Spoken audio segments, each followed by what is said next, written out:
Welcome, Greek U Nation, to episode number 251 of the Fraternity Foodie Podcast. I'm your host, Mike Ilon, CEO of Greek University. I am a speaker and a two-time author.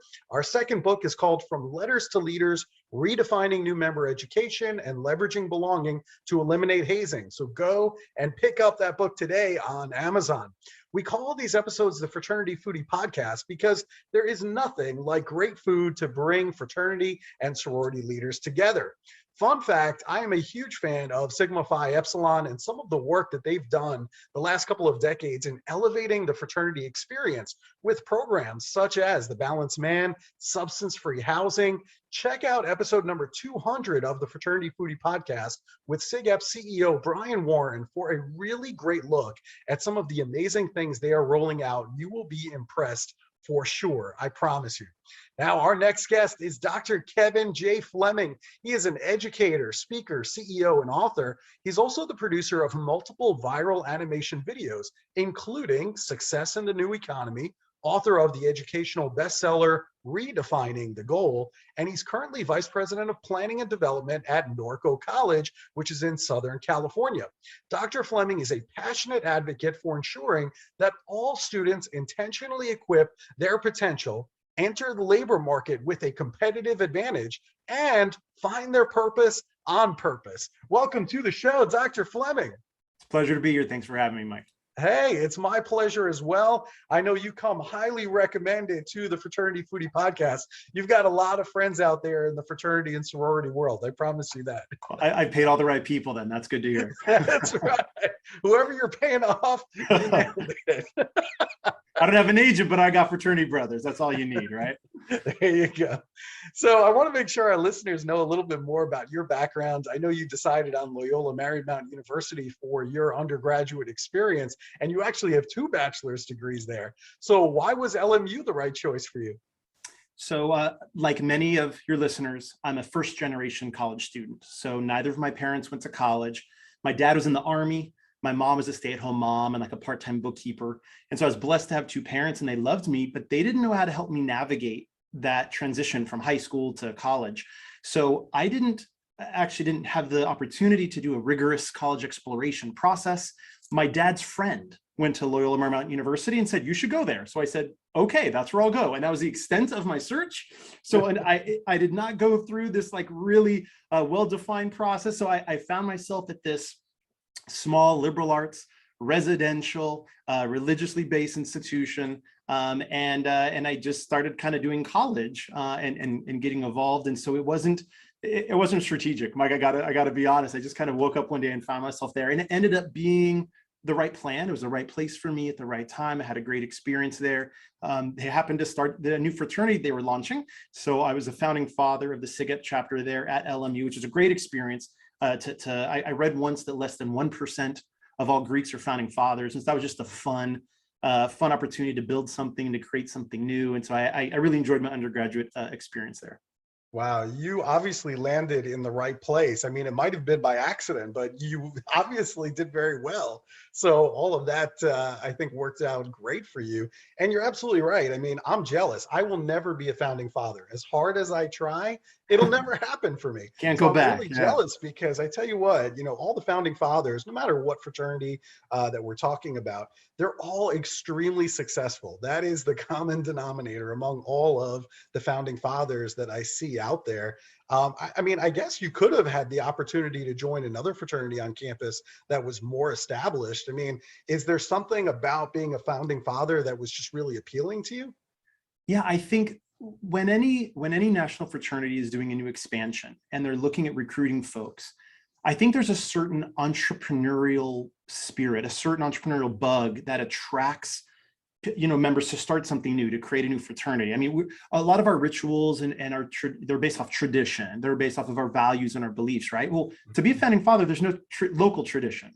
There's the national guidelines, there's a national ritual, but you're not always doing things the way you always did it. It's never been done before at that college. So I think it takes a certain desire to lead and desire to be entrepreneurial. So I found myself in a group of about 45 other men that wanted to create something different, that wanted to create something, I don't want to say better, because we had a lot of great fraternal organizations at LMU and I was there in the 90s, but really do something that was directly in line with what the fraternity experience could be. So I was very blessed to have an ideal undergraduate fraternity experience. We had in the 4 years I was an undergrad, 2 of those 4 years, we had a SigEp that was valedictorian. We had a lot of brothers that were involved in student government and doing mission trips to Mexico. We ran the LA Marathon 3 out of the 4 years with a group of brothers. We were there. I mean, we really did fraternity like well and right. And we had a culture of pushing everyone to be their best. And I think one of the things I love when fraternity is done well is you look at the guy across from you and you say, what can I do to make you better? There's that quote, iron sharpens iron. And it's like, what can I do to push you to be even your better self? It's like you mentioned I had 2 degrees. It wasn't by my design. It was everyone around me, other SigEps getting 2 degrees. I'm like, you're only getting 1, Fleming, you slacker? Where's your 2nd degree? And I'm like, oh, I guess that's kind of what I should be doing, right? And so it's that friendly kind of encouragement from others that lets us be our best self and push us to elements of levels that maybe we didn't know we could be. And I had the pleasure of experiencing that. And so that definitely became in my DNA. And so then to create the fraternity and to push myself, and that's, I think, carried on. I think a lot of us in Greek life, we learn those lessons. Some of the stuff we learn as an undergraduate, we use in our professional life and in life after commencement. And that certainly has been the case for me as a volunteer and then as a professional in my career. What a great experience. And you're also a longtime volunteer, like you mentioned, for SigEp. You served as chapter counselor for 11 years and you earned the Distinguished Alumnus Award. So I'm wondering what makes you want to stay and give back as an alumnus, because that's not, very common. Well, and it wasn't with my home chapter either. It was with another chapter nearby. And I think that's such a great experience too. I mean, there's something, we have a heart for our home chapter, but I would encourage every listener out there to, if you have the opportunity with geography or with technology, volunteer for another chapter too. That cross-pollination is really powerful. When I returned, I lived in Ohio for a little bit, returned to Southern California. They were actually starting a new chapter at University of California, Riverside. And I was living in the area. And the other volunteers knew I was a founding father, and they said, hey, you already started 1 chapter. How about you want to help found another? So I was able to help them in colonizing a new chapter of SigEp there. And it's fun to, in SigEp, we have our book. Every organization has like their publication or their book they follow. Ours is entitled The Lifetime Responsibilities of Brotherhood. And I love that title because it's not a 4-year experience. It's a lifetime experience. And we organize in terms of undergrads and alumni, but it is lifelong. So I've always just had that built into me and ingrained as an undergrad that you give back. It's not a question of if you will, it's just you will. It's a matter of how and for how long. I loved being a chapter counselor. I was a resident advisor for a couple of years as a graduate student for Delta Tau Delta and for SigEp when I was at the Ohio State University. And it's just to give back to other chapters, even if it's not your home chapter, even if it's not your organization, but to give back because we all share some of the common tenets of brotherhood and sisterhood and fellowship and leadership and integrity and just being our best selves. There's nothing better than giving back to others. Yeah, you and I are very much alike in that way. We just want to give back and make a great experience for other men that are going through similar experiences. And also, some of my best friends are guys in other chapters other than my home chapter. Right. So I think I was lucky enough to get that experience as a volunteer like you, to start volunteering with 5 other schools. And it really opened my eyes in terms of, just their quote unquote traditions, their alumni, their network. And it just grew exponentially, my world. And it was such a fun experience. I mean, I wouldn't trade it for the world right now. So good for you to recognize all of those opportunities and stay involved. We need more men like you to volunteer and give back. We really, really do. So I think SigEp is very fortunate to have you in that capacity, which is just great. You also wrote this book. It's called Redefining the Goal. And it got me thinking about my own parents, because my parents, they actually came from another country. I think even still to this day, they don't fully understand what fraternity is. Okay. So, Sure. And just like so many other parents, they had this one size fits all approach where they felt that going to college is really the best way to win at life. Why do you think this idea is so pervasive when we know that there are other routes as well? Yeah, thanks for asking that. So I've spent 20 years answering that question about how do we really help ensure our fraternity and sorority members, our children, our friends, ourselves, how do we get a competitive advantage? Because it's no longer good enough just to get a diploma. It's no longer good enough just to get the degree. But how do you really stand about, head and shoulders above the competition? And so what I have come to learn is, one fun fact, 75 years ago, 14% of Americans stepped into a college setting or the university. Today, it's over 60%. So a majority of people are stepping into a university or college classroom. They're getting one or more credits or getting one or more degrees. Then when they enter into the labor market, the question is what sets them apart? You could have a job and there's 70 people applying that have a psychology degree and they're applying for this one position. But what makes you as an individual have that extra edge, that extra work experience, that extra leadership experience, that extra relevant background that brings to that company something that says, hey, I'm going to pay attention to her. I'm really going to do a deeper dive and interview him, because I think there might be something there. And so when I wrote the book, Redefining the Goal, I've been in higher ed administration for 23 years, and I've seen that a degree may be required, but is insufficient. It's not enough to secure that. So what really is needed now is a combination of, firstly, some of the soft skills and employability skills we get through Greek life. For example, like running a meeting, managing a budget, knowing how to galvanize a team, managing volunteers, even Robert's Rules of Order. Like I'm on a corporate board, we use Robert's Rules. Like all of those pieces have relevancy after commencement. So we're learning those things. The other side of that coin that provides that competitive advantage is actual employability skills, the technical or professional skills that employers are looking for. We touch on it a little bit, but it's not really something you get in the fraternity experience. It's not really something you get in the classroom either. So one thing I'd love to impress upon your listeners is to really look outside of those two quadrants. What are they doing in terms of volunteering or internships or co-ops or apprenticeship, or whether it's paid or unpaid? How are they gaining real world experience? It could be a summer with an uncle. It could be a part-time job. And it's not just Starbucks or Amazon. I'm talking about something that's relevant and germane to what they want to do after commencement, because that ultimately is what gives what I call the trifecta. If you get the formal education and you have the leadership and interpersonal skills that Greek members can easily get through their organization and the work-based learning experiences, that's the trifecta now that people need to really stand above and beyond. Any one of the three is not going to be enough, and the competition's fierce. Like even though right now there's a lot of job openings, there's also a lot of people looking for employment.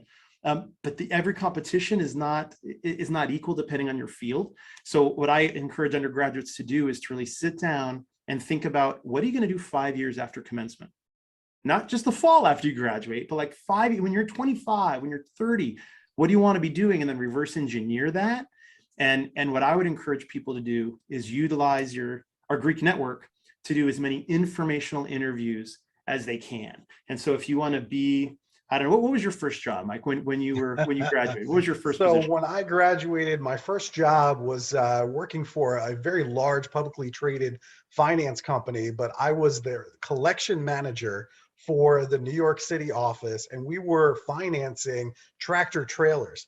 So they gave me $480 million worth of loans, and I had to go out and collect these loans and make sure that they didn't fall into arrears where I would have to go and repossess the tractor trailer. Now, when you were 18 years old, did you wake up one morning and say, you know what I would love to do after commencement? I would love to go collect debt on tractor trailers. So, said no one ever, right? No one ever said that.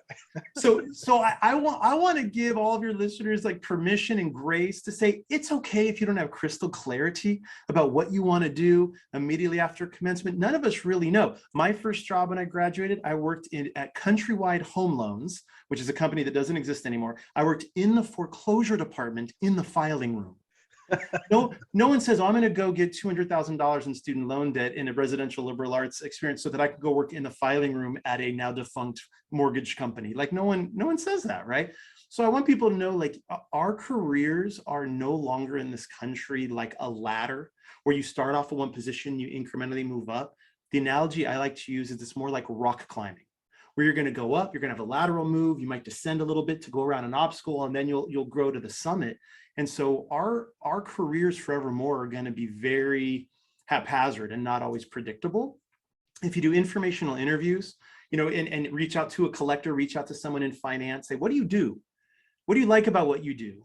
What do you dislike about what you do? And how did you get there? And like, what's next for you? And when you start doing those, you start to really understand the world of work. My opinion, Mike, I don't know if you would agree or disagree with this, but I think we do kind of a haphazardly poor job in this country of really preparing our undergraduates for life after commencement. I mean, right. Depending on your family structure, what institution you go to, most people are pretty clueless. They're smart, they're driven, but they may not know what they want to do. And so it's really, we got to do it for ourselves. You have to become your own career coach. You have to drive your own plan in terms of what you're going to do and how you're going to get those experiences. And I'd say use your network. There's a lot of alums out there. Some are volunteering with their chapter, but most are not, that want to give back and share with you a little bit about how to work in a collection agency, or why you don't want to work in a collection agency, as the case may be, right? And so I would encourage listeners to amass those experiences through others early. There's that old saying that any success we have, it's because we stand on the shoulders of giants that came before us. There are thousands of people that came before us in every field. Pick up the phone, shoot them an email, hit them up on LinkedIn and say, hey, you're a member of Alpha Phi Alpha. I'm a teak. Can I have a conversation with you? Because we're both Greek and you're in this field I'm interested in going into. Can I have 20 minutes of your time on a Zoom just to ask you a few questions? Yep. I guarantee 8 out of 10 people will say absolutely. Yeah, I think it's probably closer to 9 out of 10 would say absolutely on LinkedIn, especially if you're Greek, number one, because then we have a common language and we have a shared experience that I want to talk to you about. And then, number two, if you're a college student and you're just looking for information, I will take that meeting 9 times out of 10 because I think you're not trying to sell me anything. I'm not concerned at all that you're going to try and give me a hard sell. You just want information to know if you're on the right track or not. And Gen Z, that's really what they're concerned with. Am I on the right track, or is the grass greener on the other side of this fence? And the only way to know that is to have these informational sessions that you're talking about with alumni, especially those in fraternities and sororities. So I say pick up the phone, send that LinkedIn message, go and track down people on LinkedIn that are doing what you think you want to do and have a 20-minute call with them. I guarantee you they'll say yes, and you'll actually learn if you're on the right track or not. And let me add, because you said, find people that's doing what you think you want to do. Yes, and I'll add to that. And also reach out to people. If you're undeclared or you're undecided, you don't have, career clarity, just start reaching out to everybody. Just start reaching out to folks that they have any commonality with, and say, you know what, you're a dentist. Can I have 20 minutes of your time to learn about what's going on in the dental industry?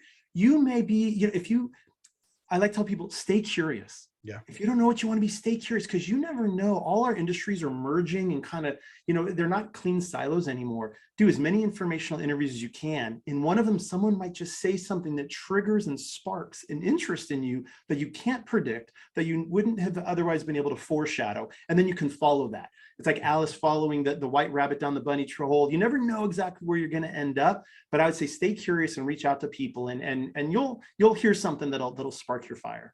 That's great advice. Now, we know from surveys that most college freshmen say that they're in college to get a good job.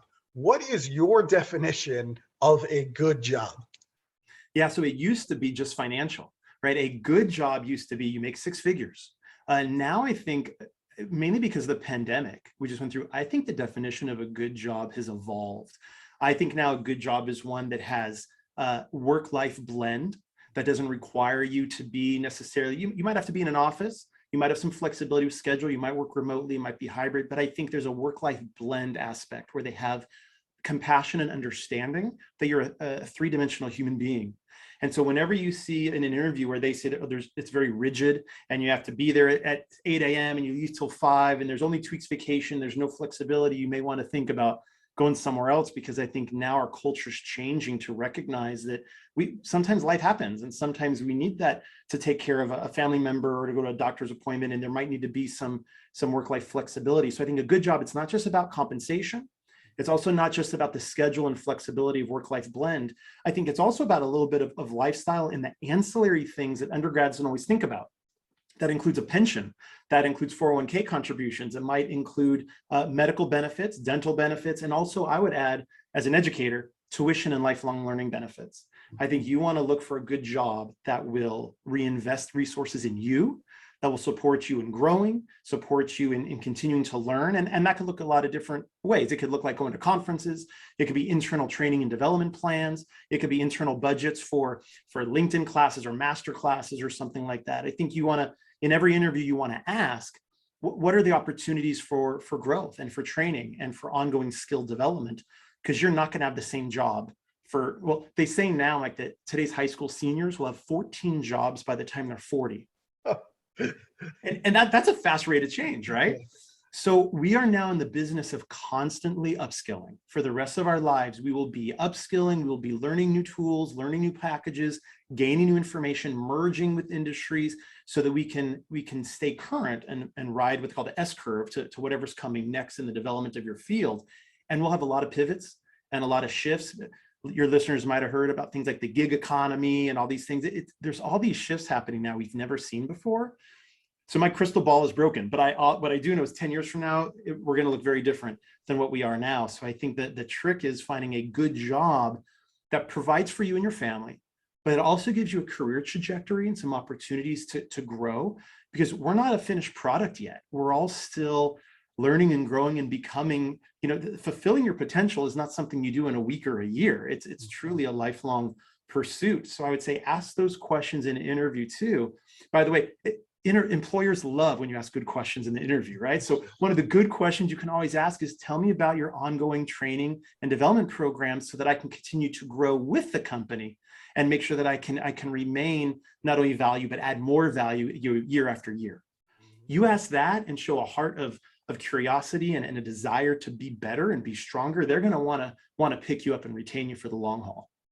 I love that answer. I think it's phenomenal. I mean, I would even add one more, which is probably, in my opinion, values congruence. And, what I mean by that is this company that's looking to hire you, do they really share your values? If you're really motivated by protecting the environment, if you're really motivated by health and nutrition, these are questions that you could ask in the interview to say, hey, tell me what your values are in this company, and how does that actually look when we have events or we make decisions? I mean, how does that come out? And, and start asking questions around the environment or health and nutrition to find out, what is the company doing? I mean, if health and nutrition is important to you, go and look in the break room and see what they have for snacks. I mean, if it's all just junk, well, okay, so there's work to be done here. Are you okay with that? Or are you going to bring the change to the company?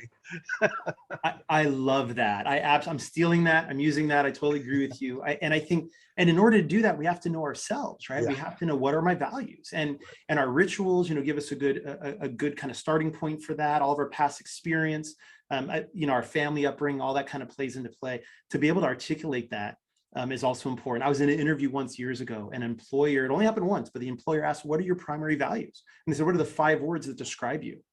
And I was kind of like set aback for a moment, but I was able to lean on, frankly, some of the roots in Greek life to say, well, here's the principles that I hold near and dear and mature, in SigEp. It's diligence and being virtuous and showing fellowship and love to others. And so lean on those. And I would say self-reflect a little bit about those values so you can find that opportunity that has that value congruence. Totally love that. Yeah, this is really good. Now, obviously, to all of our listeners right now, everybody can tell that you are a passionate advocate for ensuring that all students enter the labor market with some kind of competitive advantage. Why is that your passion? Why are you so focused in this area? So, because I didn't do it and I screwed up and I made some mistakes. And so I want to help other people from making the same mistake I made. So I got 2 bachelor's degree with a lot of student loan debt. I then got a master's from Ohio State in educational policy and student affairs, got a second master's to get my MBA, because for years I was told and I heard that, well, if you get higher education, you get more degrees, that'll open up more doors for you. So there was one day I remember clearly, Mike, I was sitting in my apartment. I had my 4 beautiful degrees hanging on the wall. I got those nice mahogany frames with the gold seal that they sell at the bookstore, right? I had my 2 bachelor's and my 2 master's degree, feeling very, very proud as a high achiever. And then I looked down at the pile of bills that I literally could not afford to pay because I had gotten in so much student loan debt. I was paying Sallie Mae $682 a month, and I literally couldn't afford my rent, my car insurance, my health insurance, food, gas, and my student loan payments. And I felt, if I could be really just direct and honest, I felt screwed. Like I felt like I did what the world told me to do. I was successful academically. I got 4 degrees, but I wasn't financially viable. I wasn't economically secure. And so I found myself in a pit of really professional struggle and a financial struggle, maybe even emotional depression, if I'm being honest about it. And I had to kind of figure out, and where do you go in that situation? There's no hotline or 1-800 number you call for life and career coaching. Mm-hmm. And so I started actually talking to some friends, and they said, you have some aptitudes and some interests in this area, like with art and with technology. They said, you should really look at this company that provided, at the time, industry certifications for GIS, Geographical Information Systems. So I went back, Mike, and I spent 1 week. I already had 4 degrees. I went back and spent 1 week to get an industry credential. And I hadn't really been taught up to that point the difference between a diploma, a degree, and a credential and a certificate. But I did a 40-hour, 1-week industry credential that was certified by the industry, by this company. And it was that credential that lifted me out of working poverty, got me a job. I happened to be working for the California Community College system, and I was doing demographic and geospatial projections, where I was building 3D maps, looking at where are the people and where are the jobs, and how do we have the right training programs in the right place for the jobs of tomorrow, not just the jobs of today. And then I learned there's this whole other world about workforce development and career preparation. So I became passionate about career development, kind of by happenstance because of my own pitfalls. And so when I work with undergrads and when I travel around the country and I do public speaking, I talk a lot about being mindful of where you're going, not just where you are, and making sure you get the skills, not just the pieces of paper, to make sure you can add value and have that high wage, high in demand, successful job that provides all the things we just talked about. Mm-hmm. But it's beyond now about just getting a degree. Students today, we need certifications and credentials, and that's part of that extra third leg of that trifecta. So my passion really comes from trying to stop people and prevent them from making the same mistakes I did in assuming that degree at any cost will have a return on investment, because it won't always. And in tomorrow's world, it's more about agility and the ability to learn and the ability to pivot and the ability to demonstrate what you can do, not just what's on your transcript. And so I hope that that's where it helps inspire others to not just, if you're undeclared, if you're undecided, don't just go get another degree. Don't spend another 2 years in a master's program just because you think it'll open doors. Do the informational interviews, have that tentative career goal first, and then reverse engineer your way towards it so you don't underutilize or waste time and money to get there. Wow. Thank you so much for your honesty and sharing that. I know that's a hard thing to talk about, looking at those bills with those 4 degrees up on the wall saying, how am I going to make all of this work? But I think more and more, we're going to see so many more situations just like that, where college students are being saddled with this debt that they're not going to be able to dig out of. So you really have to, like you said, reverse engineer where you want to go. How much does that job pay? And you can ask that in that informational session that we talked about earlier. How much do people make doing this job? That's a legit question. And then reverse engineer it and say, okay, based on my bills, based on all of these loans that I took out, am I going to be able to pay back these loans, or am I going to be living in my parents' basement because I can't afford to move out? I mean, this is real. This is real life we're talking about. This isn't like something that's abstract. And I think it's going to happen more and more just because of the rising college student debt that we see. So thank you for just, shedding a light on it and just being honest, because I think there are going to be so many people that find themselves in a similar type of situation. And so knowing that, what are some tangible, actionable steps that our students can take to gain a competitive advantage in higher ed, in the workforce? Is it those certifications that you're talking about? Yeah, so I'd say step one, and Socrates said this over 2,000 years ago, step one is know thyself.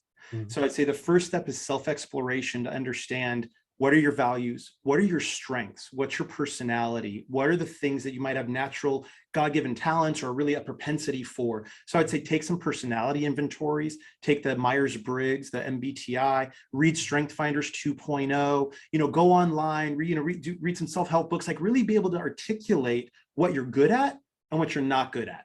That would be step one. And then step two is then to start doing career exploration.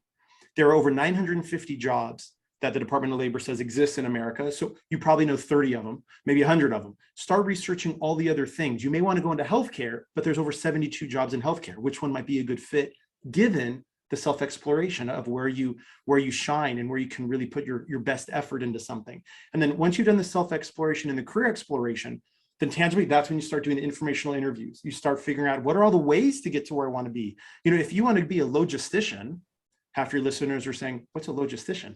If you want to be a logistician, work in logistics, there are over 11 different ways to get there. One way is the university, one way is the military. You can do internships. There's a registered apprenticeship program. There's companies that'll pay you to get your master's degree in supply chain management while you're at the firm, working on the job. So the next step is to really investigate all the ways to get to your first tentative career goal. And I say it's tentative because it's always changing. You identify those different paths. Then you go on LinkedIn. If you don't have a LinkedIn profile, do it today. It's free and it doesn't take a long time, and start connecting with people in your community, friends of friends, everyone start building your network and start reaching out and just putting out the feelers like we talked about for the information interviews, and ask them what are the things in their industry, in your potential future industry of interest. What are the certificates? What are the credentials that give you a competitive advantage? What are the conferences you can go to learn more? Who are the influential thinkers in the space that you should be following? Ask them what you should be reading, what video has influenced them that you should watch tonight, that'll help expand your understanding of the field, and just start diving into something. There's a great author, Malcolm Gladwell. He's written a lot of famous books like Tipping Point and Goliath, and he wrote a book called Outliers. And he talked about if you spend 10,000 hours studying anything, you become an expert in it, right? So that's a full-time job for 10 years. Well, if you start spending 10,000 hours and you become an expert in the few things that is in alignment with who you are, that's in alignment with your personalities, the way you think, the way you work, your talents, you are going to find yourself by the time you're 30 being an expert in a couple of small things, or at least in one industry direction, and you're going to be able to launch that forward. So I would say, again, self-exploration, take those assessments, career exploration, understand what's out there, do the informational interviews, and then find out all the different career planning ways of all the different ways to get where you're going to go, and then amass the skills as well as the knowledge so that you're going to blow them out of the water when you have that first interview. Man, you hit the nail on the head with that answer. You crushed it. And yeah, absolutely. It starts by knowing yourself. And my kids right now, they're getting ready to go to college. And this summer, we're going to be taking a whole bunch of college tours. Should be a lot of fun. But I did exactly that with my own kids.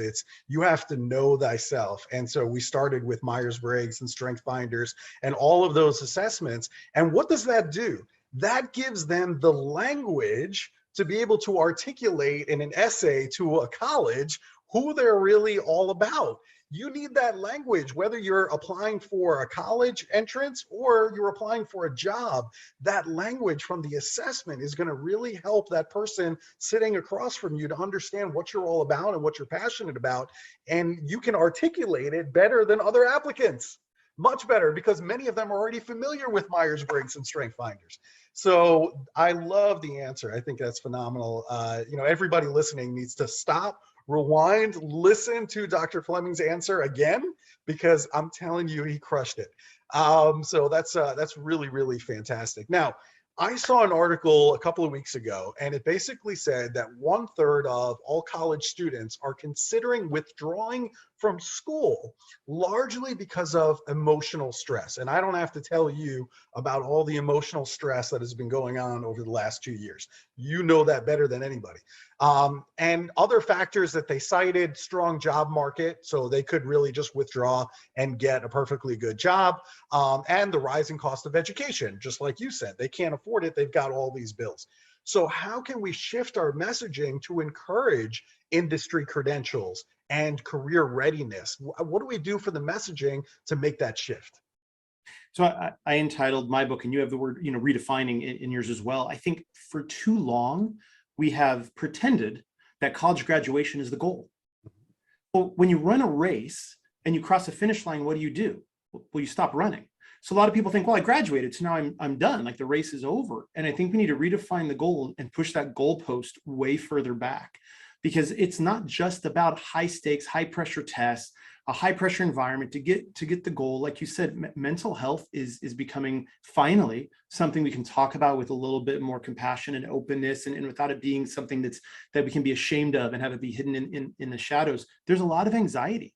There's a lot of pressures out in the world right now people are feeling. And so I think part of it is just acknowledging that a college degree or the university or master's degree, that might be a good trajectory for you, but commencement is a milestone. It's not the end of the race.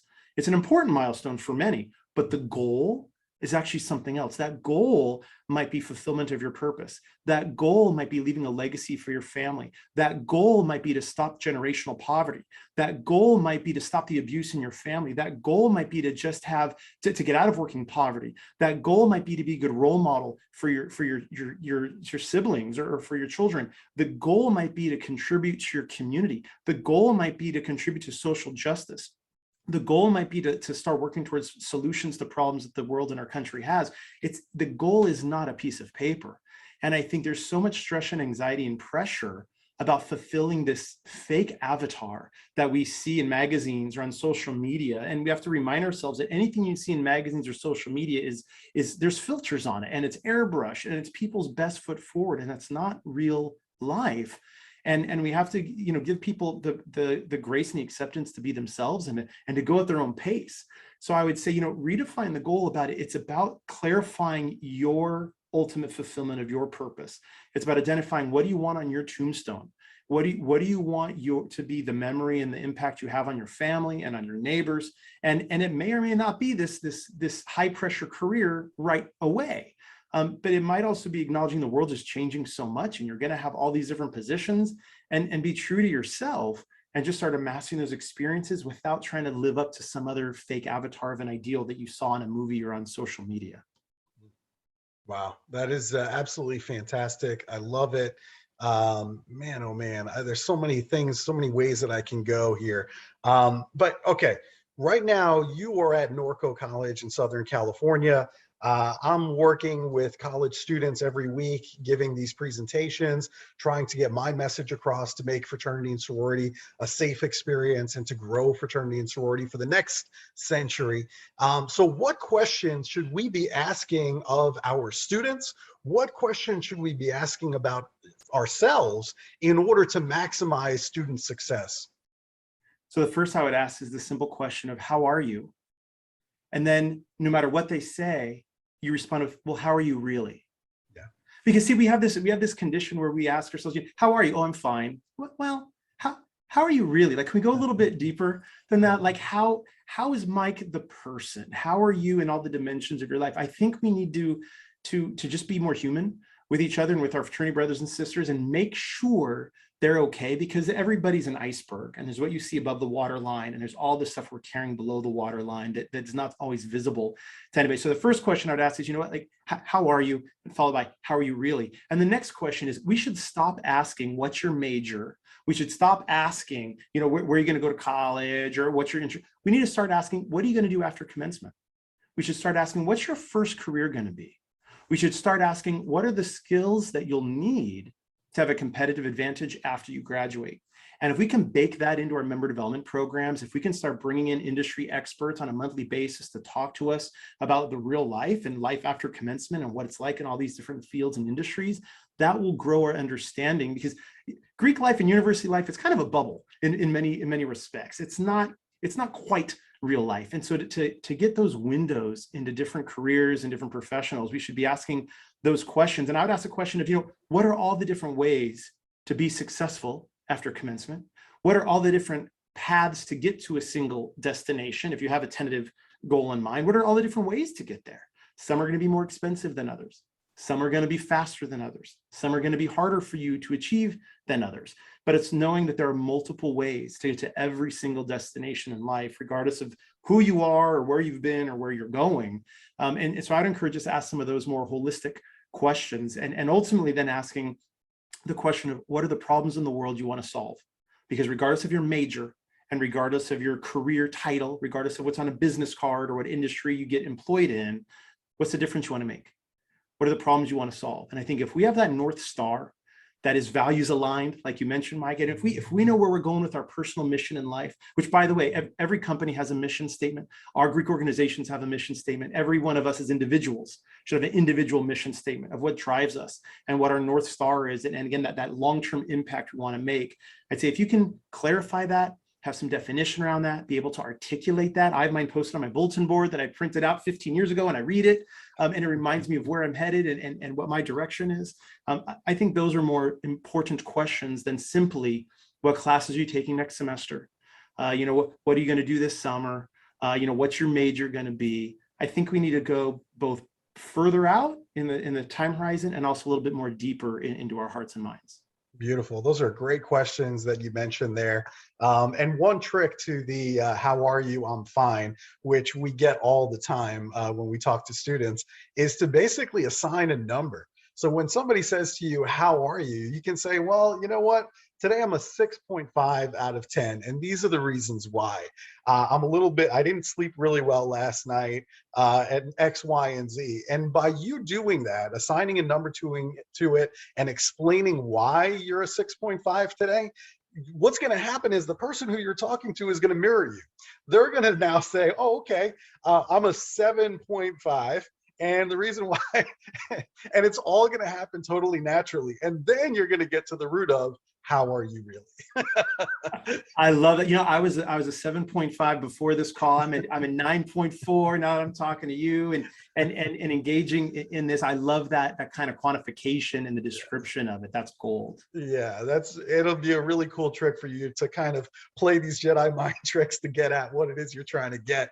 And it's amazing how well it works, because the person is going to mirror you and is immediately going to catch on to the game. And you're going to be like, okay, so what are you?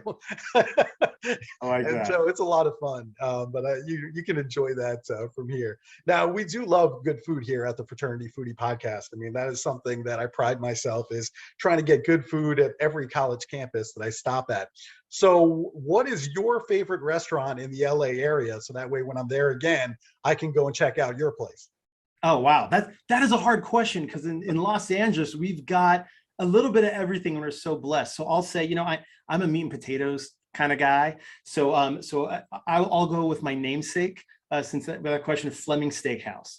If you go to Fleming Steakhouse, get the filet with the side of the Fleming's potatoes, get the lava cake for dessert, and that is a great date place. It's a great place to take mom or dad for Mother's Day or Father's Day. It's a little elevated, but if you're on a budget, you got to go to Pink's. And you're downtown Hollywood and get yourself a hot dog. I like the Lord of the Rings hot dog with the onion rings on top. Can't go wrong. I mean, those are two excellent places. I was going to ask if that was actually your restaurant, Fleming's, but I'm assuming that it's just a coincidence, right? I own more than one share of stock. We'll leave it there. And Pink's hot dogs, yeah, you can't go wrong with Pink's hot dog. I mean, it's usually in the middle of the night, but it tastes delicious no matter what time of day. 24/7, bro. You can't go wrong with the Pink's hot dog. Absolutely. That's great. All right. So if our student listeners who are listening right now, if they want to go and connect with you, maybe they want to book you to speak on their college campus, or maybe they just want to pick up your book. It's called Redefining the Goal. Where should they go? Two easy spots. First of all, kevinjfleming.com, or definitely just go to LinkedIn and search for Kevin J. Fleming in Southern California. You'll find me. I would absolutely love to connect with you. Hit me up with any questions or anything you have, especially on LinkedIn. Feel free to follow me. That's my social media platform of choice, or on my website. And I'd love to connect with you. And I always make this offer, Mike, so make it to your listeners. If you want an informational interview, hit me up. There you go. You just got two great informational interviews, whether it's going to be with Dr. Fleming or with Mike Ialon. Either one of us will absolutely book you. Give us a little bit of notice, but we will book you, and we will do that informational session anytime to give you a little bit of direction, especially if you're a college student and you're in a fraternity or sorority. I promise you, we're going to find the time to make that happen. So I really appreciate this, Kevin. It's been a real pleasure getting to know you a little bit better today. So thank you for all the wisdom that you shared today. Pleasure's mine. It was an honor to be number 251. I'm looking for the next 251s. Let's do it. I really appreciate that. To our listeners, if you enjoyed Dr. Fleming's talk today, make sure you like it and share it with other college students on campus. And we look forward to seeing you on another episode of the Fraternity Foodie Podcast. Thanks so much for joining us. We'll see you next time.